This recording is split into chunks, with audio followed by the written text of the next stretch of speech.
Saudações, amigos da Liga do Bem. Quem está falando com vocês aqui é Cristiano Fonseca. E eu nem sei exatamente o que eu estou trazendo aqui hoje. Eu só sei que talvez eu me arrependa de estar fazendo esse vídeo. Mas até porque eu vou fazer hoje com esse vídeo algo que eu tinha prometido nunca mais fazê-lo. Ou pelo menos enquanto durasse um momento econômico-social, um momento social que a gente está vendo nesse país, mas o negócio está demais e eu estou incomodado demais e só peço para Deus que me abençoe, me proteja do que eu vou fazer agora. Seguinte, quando quem aí me acompanha no meu canal sabe que eu não escondo de ninguém. Que eu sou cristão protestante, sou membro de uma igreja de teologia reformada histórica, que é a Igreja Presbiteriana. Sou simpatizante de causas sociais, até por causa da minha origem, porque eu também não escondo de ninguém. Eu sou um simples jovem negro de um bairro da periferia de São Paulo que conseguiu um diploma de nível superior com muito esforço, com muito sacrifício pessoal e familiar, e que tenta com esse diploma aí fazer ganhar o seu sustento, lógico, e também garantir um pouquinho mais de equilíbrio e de pacificação dessa sociedade. Mas cada dia que passa estão tirando as ferramentas minhas de trabalho, que são as leis que garantem os direitos a todos os cidadãos. Então eu pensei comigo mesmo, eu falei, eu vou me enclausurar, eu vou me fechar e não vou falar mais nada, vou deixar todo mundo quebrar a cara. Mas não dá mais. Depois do que aconteceu essa semana, eu me senti no dever de fazer alguma coisa. E assim, cerca de uns 10, 12 anos atrás, eu comecei com um projeto meu aqui na internet de fazer um blog onde eu escrevia textos falando sobre questões do dia a dia, tendo por base trechos e passagens da Bíblia.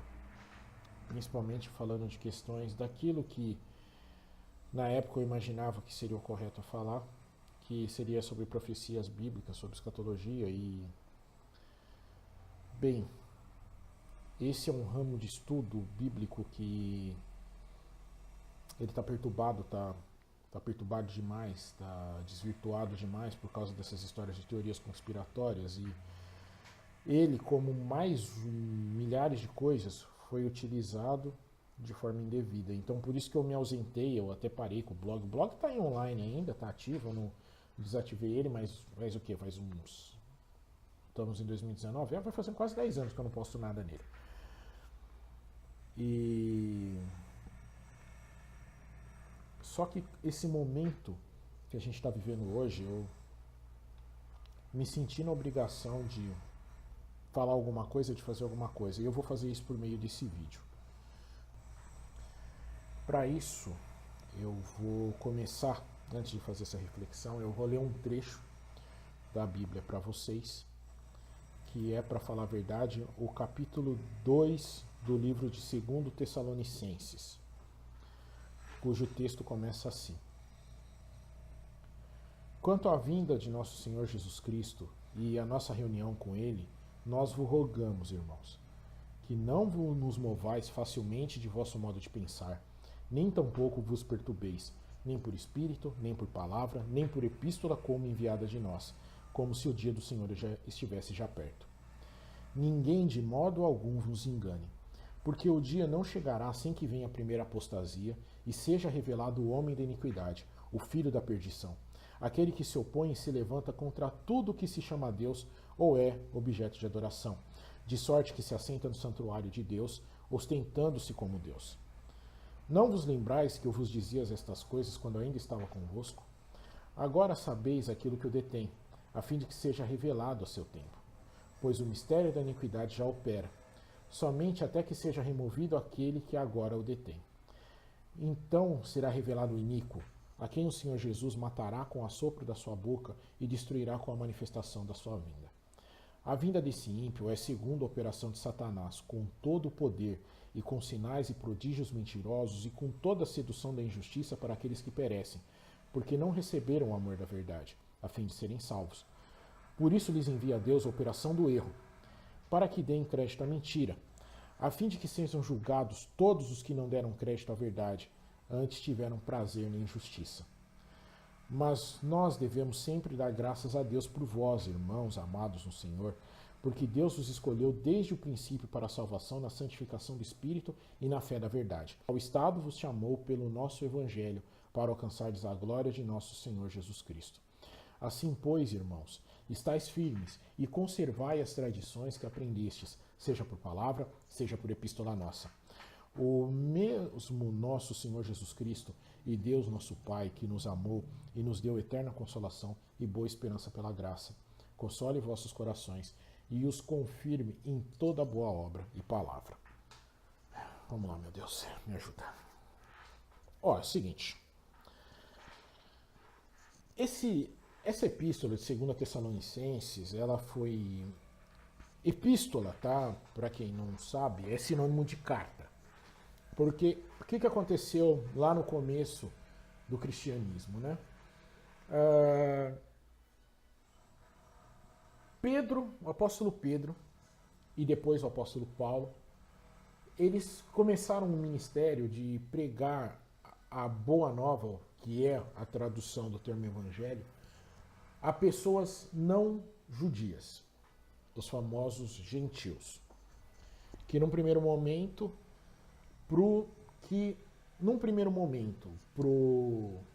para Pedro foram os palestinos, aquela galera ali, daquela região ali mesmo, Sírio, Líbano, faixa de Gaza, tal, aquele pessoal ali. E para o apóstolo Paulo seriam os gregos, ou a galera que vivia no mundo grego e Ásia Menor. Ásia Menor é o que seria hoje a Turquia. E aí então, Paulo, o que ele fazia? Ele fez 2 grandes viagens missionárias, e a terceira viagem, que a gente pode considerar como viagem missionária, foi quando ele, preso em Jerusalém, apelou para César, já que ele tinha o título de cidadão romano. Então ele optou por, em vez de ser punido e ser preso em Jerusalém, de ser levado para Roma e aguardar uma audiência perante o César, ou seja, perante o imperador, para que o imperador julgasse a sua demanda. Nesse tempo, ele ficou em prisão domiciliar em Roma, aguardando o julgamento perante o imperador. E então, as igrejas que ele fundou, ele começou a receber cartas falando de questões de dúvidas doutrinárias, de dúvidas com relação à pregação do evangelho, conduta no comportamento da igreja, esse tipo de coisa. Então ele começou a responder essas cartas. Ele começou a responder essas cartas. E essa carta de 2 Tessalonicenses foi uma segunda carta que ele enviou para a igreja de Tessalônica, que foi a comunidade que ele instituiu quando passou por essa cidade que pertencia ao mundo grego, né?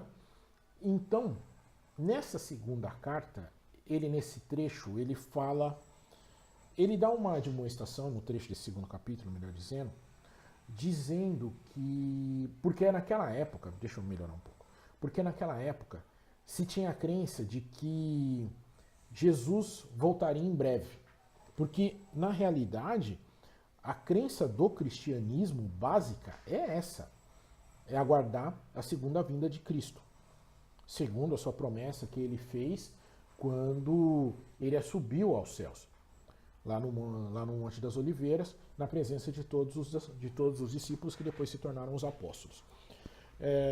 Ele falou que era a missão, era o comissionamento dos cristãos pregar o evangelho a toda criatura, até que toda a terra fosse alcançada por evangelho, que aí neste momento ele retornaria.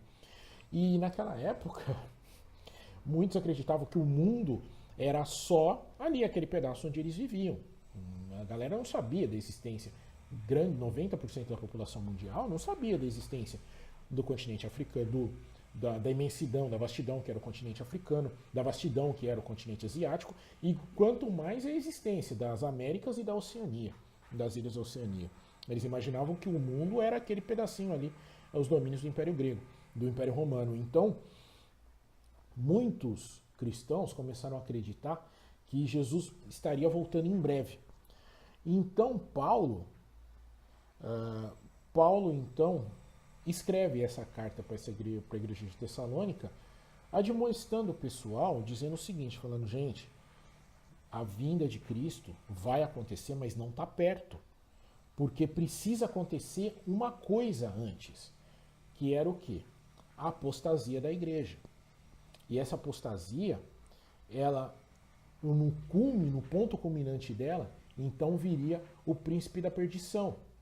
Que aí, esse sim, quando esse se manifestasse, seria o momento que Jesus, então, retornaria para aí sim consumir esse filho da perdição, esse príncipe da perdição, com o sopro de sua boca. Mas para que isso acontecesse, seria necessário o surgimento de algo chamado Operação do Erro. Porque, e aí que vai, aí que vai começar a tomar porradaria. Eu vou começar a tomar porrada, eu sei. Essa operação do erro, ela aconteceria dentro do corpo da igreja. Ela não aconteceria fora. Ela aconteceria por meio de prodígios e sinais demoníacos. Ela aconteceria por meio de toda a obra de Satanás. Bem, mesmo quem esteja assistindo esse vídeo e não seja cristão, ou que não siga, que não professe a religião do cristianismo, ele já deve ter ouvido falar essa frase, porque essa frase é até um ditado popular no mundo ocidental. O diabo é o pai da mentira. E o diabo é Satanás. Ou seja, todas as vezes que nós vemos a operação da mentira, nós vemos a operação do erro. E todas as vezes que nós vemos a operação do erro, nós estamos vendo a ação de Satanás. Não importa onde, não importa em nome de quem que ela esteja sendo feita. Nos últimos tempos, nós vimos a ascensão subindo ao poder. Eu vou falar poder mesmo, não vou dizer subir na liderança, porque esse tipo de pessoa eu não considero como liderança dentro do corpo cristão. Subiu ao poder de certas instituições, de muitas instituições que se dizem igrejas cristãs, no mundo ocidental, vou resumir, Brasil e Estados Unidos, de homens que pregam coisas que eu confesso para vocês que eu nunca vi na Bíblia ou que eu nunca vi Jesus Cristo falando. Esses homens, eles começaram a desenvolver um certo tipo de teologia que isso contaminou o seio, o meio da igreja cristã, que são abominações, se você olhar do ponto de vista teológico, como, por exemplo, a teologia da prosperidade, por exemplo, de que o sinal da bênção de Deus na vida do cristão estaria na quantidade de posses e bens materiais que ele conseguiria acumular na terra. Isso é um exemplo. E tantos outros exemplos que se você tiver um pouquinho de curiosidade, tiver um pouquinho de vontade, de boa vontade na internet, você der um Google aí, você vai ver um monte de coisas que eles têm pregado que na realidade se traduzem por heresias. Estes homens ganharam todo o dinheiro que eles podiam, a ponto de o líder de uma dessas igrejas ser dono da maior mansão da cidade de Campos do Jordão, ser dono de uma das mansões mais luxuosas na cidade de Campos do Jordão, e essa ser apenas uma das suas centenas de propriedades, quase milhares de propriedades. E esses caras, eles continuam com a sua pregação, continuaram com a sua pregação, pregando esse tipo de coisa. E tanto aqui no Brasil quanto nos Estados Unidos, esses caras começaram a se aglutinar em torno de lideranças políticas que personificam qualquer coisa, menos a bem-aventurança cristã. Ou pelo menos aquilo que a gente imaginava ser, ou pelo menos aquilo que me venderam como sendo a bem-aventurança cristã. Que seria o quê? A paciência, a longanimidade, a benignidade e a justiça. E esses caras, eles se movimentaram a ponto de enganar todos os seus membros, todas as pessoas de sua comunidade, todas as pessoas que são influenciadas por eles, já que esses caras também são donos de canais de mídia, a fim de manipular os membros de suas igrejas, ou os seus fiéis, para que eles então colocassem no poder esse tipo de figura, esses homens, que são qualquer coisa, menos representantes do amor de Deus na terra, ou pelo menos pessoas que se dizem devotas de Deus. E ao todo tempo eles usam a palavra de Deus, eles querem usar trechos da palavra de Deus, dizendo que eles são representantes de Deus, que eles estão escolhidos por Deus na terra.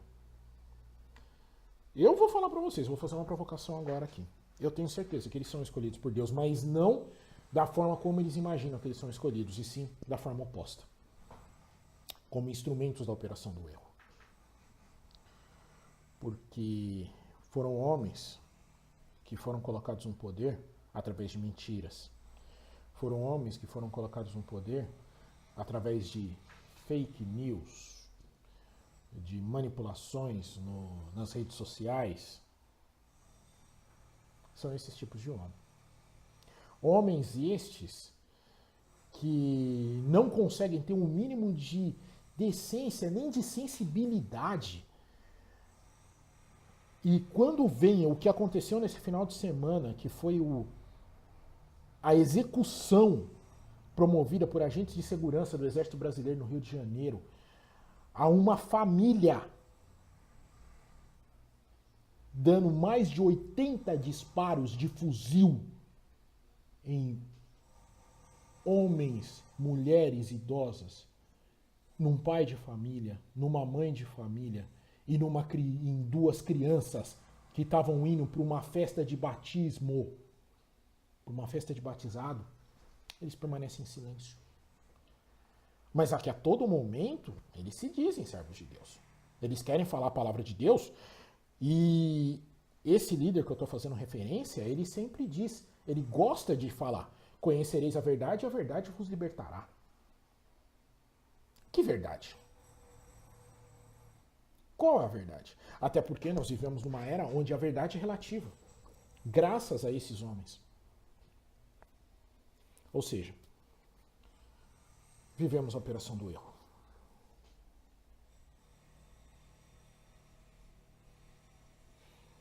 E a pergunta que eu faço para vocês é a seguinte: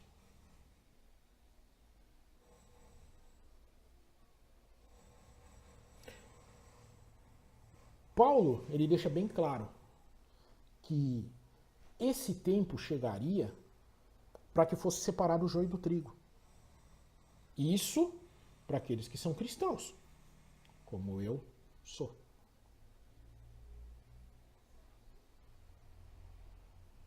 De que lado você está? Não estou falando de ideologia política, não estou falando de esquerda e direita, eu não estou falando de liberalismo e de economia estatizada, eu não estou falando de nada. O que eu estou falando é da palavra de Deus. De que lado você está? Esse é o ponto-chave que Paulo colocou no livro de 2 Tessalonicenses. De que lado você está? Você segue a palavra de Deus ou não? Você é um verdadeiramente cristão? Ou você é o que esses líderes vendem como sendo cristão? O que você é?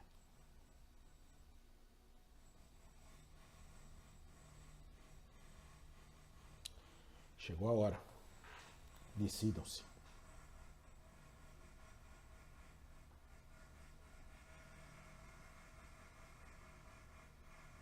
O que está em jogo é a salvação da sua alma. Não é política. É a salvação da sua alma. Isso é, se você for verdadeiramente cristão. De que lado você está?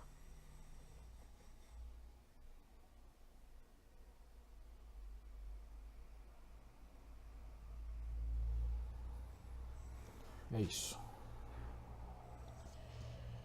Peço desculpas para vocês se esse vídeo ficou meio longo, se eu não fui conclusivo bastante. Meu canal é um canal pequeno, tenho poucos seguidores. Então eu fico com certo receio de querer fazer uma campanha sistemática em querer dar porrada em quem merece tomar pancada, porque eu não sei o tamanho da briga que eu vou comprar. Eu só estou fazendo esse vídeo só pedindo para você parar para pensar um pouco. Reflita. Quem foi Jesus? O que Jesus pregava?